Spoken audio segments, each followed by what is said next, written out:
በፍልስጤም ሀገርነት ቀልድ የለም አሉ የሩሲያው ፕሬዝዳንት ቭላዲሚር ፑቲን። ከፍልስጤም ጋር ያለን ግንኙነት እውነተኛ፣ ልዩና ጥልቅ መሰረት ያለው ነው ሲሉ ቭላዲሚር ፑቲን ስለ ፍልስጤም ተናግረዋል። ትላንት በችግሩ አቆመናል፣ ዛሬም እንቆምላታለን ሲሉም ስለ ፍልስጤም በተደጋጋሚ ተናግረዋል። የሩሲያው ፕሬዝዳንት የፍልስጤም አስተዳደር ፕሬዝዳንት ማህሙድ አባስም ሩሲያ ልክ እንደ ትላንቱ ሁሉ ዛሬም አብራን ቆማለች በማለት የሩሲያን ባለውለታነት ተናግረዋል። ጉዳዩን ይዘነዋል። የአሜሪካው ፕሬዝዳንት ዶናልድ ትራምፕ ደግሞ ለበርካታ ጥቃቶች የሚያስቡት ሚስጥራዊ የጦር ቤዝ ከፍተኛ ችግር ውስጥ ገብቷል ብለዋል። ለዚህ ደግሞ እንግሊዝን ተጠያቂ አድርገዋል። አሉ የሚባሉ የአሜሪካ የጦር መሳሪያዎችን የያዘው ይህ የጦር ቤዝ እንዴት ችግር ውስጥ ሊገባ ቻለ? እንመለከተዋለን። በሌላ በኩል የቬንዙዌላውን ፕሬዝዳንት ኒኮላስ ማዱሮን በቁጥጥር ስር መዋል የቻለችውና በዚህም የተበረታታችው ዋሽንግተን በኩባም መንግስታዊ ለውጥ ለማድረግ እየተዘጋጀች እንደምትገኝ ዎል ስትሪት ጆርናል ጽፏል። የቬንዙዌላውን መንገድ ፎቶኮፒ ማንሳት ወይም በሆነ መንገድ የኩባውን መንግስት መጣል የዋሽንግተን ፖለቲከኞች እየመከሩ የሚገኙበት ጉዳይ ነው ተብሏል። የኔቶ አለቃ ደግሞ አለቃቸውን ትራምፕ አሞጋግሰዋል። አውሮፓውያን በዚህ ንግግሬ ላትደሰቱ ትችላላችሁ፣ እንደ ትራምፕ አይነት መሪ ዋይት ሃውስ መኖሩን አመስግኑ ሲሉ የትራምፕ አንጀት ውስጥ ገብተዋል። እንዲሁም የዩክሬኑ ፕሬዝዳንት ቮሎዲሚር ዜሌንስኪ መብራት ጠፍቶብኛል፣ የኤሌክትሪክ አገልግሎት ተቋርጦብኛል ብለው ያሰራጩት ምስል መነጋገሪያ ሆኗል። ሰውየውንም መሳለቂያ አድርጓቸዋል። ፒያሳ ኔትወርክን ስትከታተሉ ሁሉንም በጥልቀት ታገኛላችሁ። ፒያሳ ኔትወርክን ሰብስክራይብ፣ ላይክና ሼር በማድረግ የፈጣን የተአማኒና የጥልቅ ዘገባዎች ቤተሰብ ሁኑ ስንል በአክብሮት ጋብዘናል። አሁን ወደ ጉዳዮቻችን አለፍን።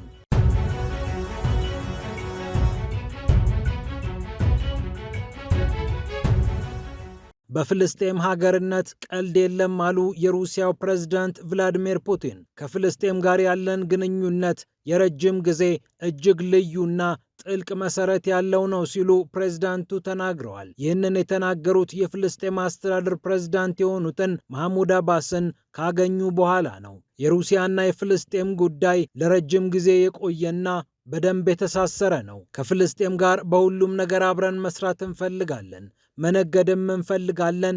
ለዚህም እየሰራን ነው። የፍልስጤም ዜጎችን ማሰልጠን እንፈልጋለን። ስለ ፍልስጤም ያለን አመለካከት ግልጽ ነው። በፍልስጤምና የመካከለኛው ምስራቅ ጉዳይ ላይ በመርህ ላይ የተተከለ ምንም አንጃ ግራንጃ የሌለውን ነገር እንከተላለን። ፍልስጤም ሀገር መሆን አለባት። የአካባቢው ሰላም የሚረጋገጠው በዚህ ምክንያት ነው ብለዋል ቭላዲሚር ፑቲን። የፍልስጤም ሀገርነት አካባቢው የተረጋጋ እንዲሆን ብቸኛው መፍትሄ ነው ሲሉ ለፕሬዝዳንት ማህሙድ አባስ ነግረዋቸዋል። ማህሙድ አባስም ሩሲያ በየትኛውም አይነት ሁኔታ ከፍልስጤም ጋር ስለቆመች እናመሰግናለን ሲሉ ተናግረዋል። ቭላዲሚር ፑቲንም በሰብአዊ እርዳታ ረገድ ጋዛ ከፍተኛ ችግር ውስጥ ስትገባ ደርሰንላታል ሲሉ አስረድተዋል። የመካከለኛው ምስራቅ ጉዳይ ለአንዴና ለመጨረሻ ጊዜ እንዲፈታ እንፈልጋለን ያሉት ቭላዲሚር ፑቲን በጋዛ የአሜሪካው ፕሬዝዳንት ዶናልድ ትራምፕ ያቋቋሙትን የሰላም ቦርድ የመቀላቀል ፍላጎት እንዳላቸው አንስተዋል።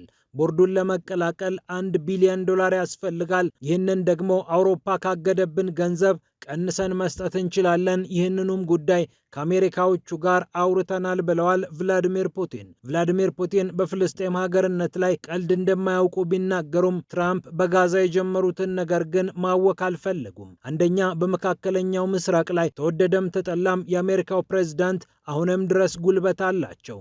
በዋናው የሀገራቸው ብሔራዊ ጥቅም ማለትም በዩክሬን ጦርነትና በኔቶ መስፋፋት ዙሪያ ትራምፕ እንዲያግዟቸው ከፈለጉ የመካከለኛው ምስራቅን ጉዳይ በመጠኑም ቢሆን ሊተውላቸው የመረጡ ይመስላል ፑቲን። ለዚህም አውሮፓ ያገደውን ገንዘብ ተጠቅመን ጋዛን መርዳት እንችላለን ሲሉ ተናግረዋል።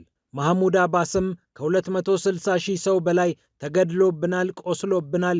አሁንም የፍልስጤም ሕዝብ ከመሬቱ አልነቀልም ብሎ እየታገለ ይገኛል። ዓለም ችግራችንን ይወቅልን ሲሉ በአሳዛኝ ሁኔታ ተናግረዋል።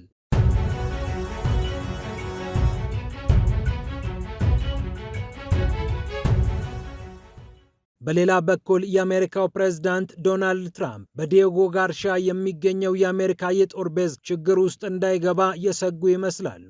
ብሪታንያ ዲየጎ ጋርሻ የሚገኝባቸውን ደሴቶች ለሞሪሼስ አሳልፋ እንደምትሰጥ ከታወቀ በኋላ ዶናልድ ትራምፕ የተለያዩ አስተያየቶችን ሲሰጡ ተደምጠዋል። በቅድሚያ ዩናይትድ ኪንግደም 99 ዓመት በሚሆን የሊዝ ጊዜ ደሴቶቹ ላይ የሚገኙትን የጦር ቤዞች ይዛ እንደምትቀጥል ሲታወቅ ትራምፕ ሸጋ ውሳኔ ነው ብለው እንዳላደነቁ አሁን ደግሞ ለሞሪሼስ እነዚህ የጦር ቤዞች የሚገኙባቸውን ደሴቶች አሳልፋ መስጠቷን ኮንነዋል። ታላቅ እብደት ሲሉም ነው ያጣጣሉት። ብሪታንያ ግን ከዚህ ቀደም የተናገሩትን ያስታውሱ እንጂ ጌታው እንደማለት ዳድቷታል። ከ1970ዎቹ ጀምሮ ነው ብሪታንያ እና ዩናይትድ ስቴትስ በዚህ አካባቢ ሲንቀሳቀሱ የነበሩት። በህንድ ውቅያኖስ አካባቢ የሚገኘው ለማዳጋስካር ቀረብ ብሎ ያለው ወደ መካከለኛው ምስራቅም የሚጠጋውና ቁልፍ እንደሆነ የሚነገርለት ዲየጎ ጋርሻ በቻጎስ ደሴቶች አካባቢ ይገኛል። ደሴቶች ውስጥ የሚገኙትን የቻጎስ ህዝቦች 1970ዎቹና 1960ዎቹ አካባቢ በጉልበት ያፈናቀለችው ብሪታንያ በአካባቢው ለራሷም የጦር ቤዝ መስርታ ለአሜሪካም አሳልፋ ሰጥታታለች። በኋላ ላይ በዓለም አቀፍ ፍርድ ቤቶች ጭምር ብሪታንያ ከባድ የማፈናቀል እርምጃ ወስዳለች ተብላ ተኮንናለች። ይህን ተከትሎም ለሞሪሼስ በቃ አንቺ አስተዳድሪያቸው ብላ ደሴቶቹን አሳልፋ ሰጥታለች። በየዓመቱ ለሊዝ $136 ሚሊዮን አካባቢ እንደምትከፍልም ይገመታል።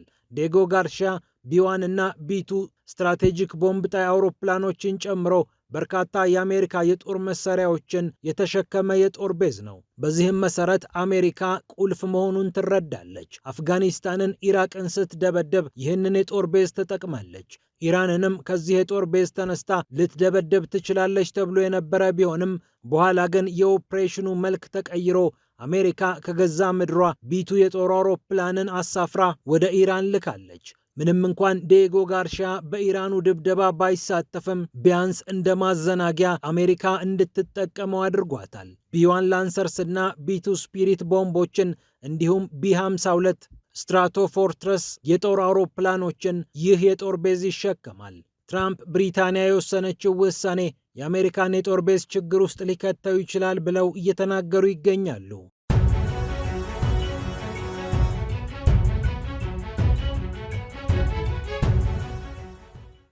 ይህ እንደተጠበቀ ሆኖ አሜሪካ በኩባ የመንግስት ለውጥ ለማድረግ እያሴረች ነው ተብሏል። ዎል ስትሪት ጆርናል እንደዘገበው በቬንዙዌላ ያደረገችው ነገር ያበረታታት ዋሽንግተን በኩባም ይህንን ለመድገም አስባለች። በሃቫና የመንግስት ለውጥ ለማድረግ ከተለያዩ የኩባ ስደተኞች ጋር እየመከረች ያለችው ከመብት ተሟጋቾችና ቡድኖች ጋር እያውጠነጠነች የምትገኘው ዋሽንግተን ከቬንዙዌላ በኋላ የማይሳካልኝ ነገር የለም ብላ እንደተበረታታች ተሰምቷል። ኒኮላስ ማዱሮን ከካራካስ ወደ ኒውዮርክ ያጓጓዘችው አሜሪካ በኩባ ተመሳሳይ ድርጊት ባትፈጽም እንኳን ከውስጥ በሚፈጠር መንግስታዊ ለውጥ ለመጠቀም እንዳሰበች የተነገረ ይገኛል። በድጎማ ከቬንዙዌላ የምትገዛው ነዳጅ የሚሟጠጥባት ኩባ ኢኮኖሚዋ ከፍተኛ ችግር ውስጥ እንዳለ ይነገራል። የአሜሪካው ፕሬዝዳንት ዶናልድ ትራምፕም ኩባ ችግር ላይ ናት፣ ምናልባት የውጭ ጉዳይ ሚኒስትራችን ማርኮ ሩቢዮ ሊመራት ይችላል እስከ ማለትም ደርሰው ነበር።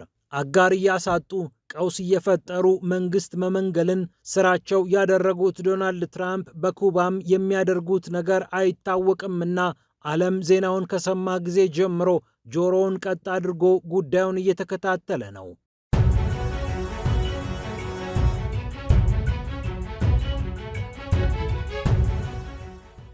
እንዲሁም የኔቶ ዋና ጸሐፊ ጀነራል ማርክ ሩት ለዶናልድ ትራምፕ ያላቸውን አድናቆት ገልጸዋል። አውሮፓውያን ዋይት ሃውስ ያለው ዶናልድ ትራምፕ መሆኑን አመስግኑ እስከ ማለትም ነው የደረሱት። ማርክ ሩት ይህንን ጉዳይ ሲያብራሩ እንዲህ አሉ። ምናልባት እርሳቸው በዋይት ሃውስ ባይኖሩ ኖሮ የአውሮፓ ሰዎች ለወታደራዊ በጀት የሚመድቡት ገንዘብ እጅግ አነስተኛ ይሆን ነበር። 2% የሚሆነውን የሀገራቸውን ምርት ወይም ጂዲፒ ለመከላከያ ጉዳይ እንዲያውሉ ሲወተወቱ የነበሩት እነዚህ ሀገራት ድምፃቸውን አጥፍተው ኖረው ትራምፕ ሲመጡ ነው ይህንን ያደረጉት በማለት የትራምፕን ውለታ አትርሱ እስከ ማለት ደርሰዋል። ጀነራል ማርክ ሩት አዎ አውቃለሁ፣ የአውሮፓ ሰዎች ይህንን አስተያየቴን ላይወዱት ይችላሉ፣ ለትራምፕ የተከራከርኩ ይመስላቸዋል፣ ነገር ግን እውነት ነው ስፔን፣ ጣሊያንና ፈረንሳይ 2 በመቶ የሚሆነውን ዓመታዊ ምርታቸውን ትራምፕ ባይኖሩ ኖሮ ለመከላከያ አያውሉትም ነበር ብለዋል። የአውሮፓ ሰዎች የራሳቸውን ኢኮኖሚ አጠናክረው ከዚያ ከሚገኘው ነገር ለመከላከያ በጅተው ራሳቸውን መጠበቅ አለባቸው፣ ዕድሜ ልካቸውን ተሸክመናቸው አንኖርም በሚል በግላጭ ንግግር አቅርበው ነበር ዶናልድ ትራምፕ ከዚህ ቀደም።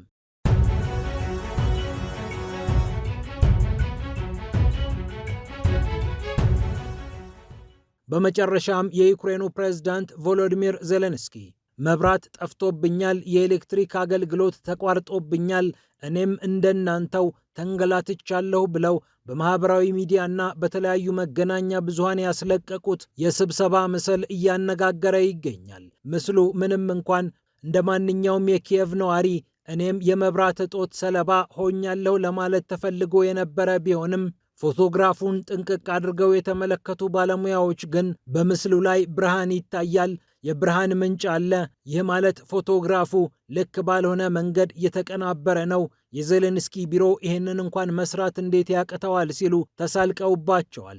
ተቃዋሚዎቻቸውም በቴሌግራም እና በተለያዩ ገጾቻቸው ላይ ደካማ ወይም ቀሽም የህዝብ ግንኙነት ስራ ሲሉ አብጠልጥለዋል።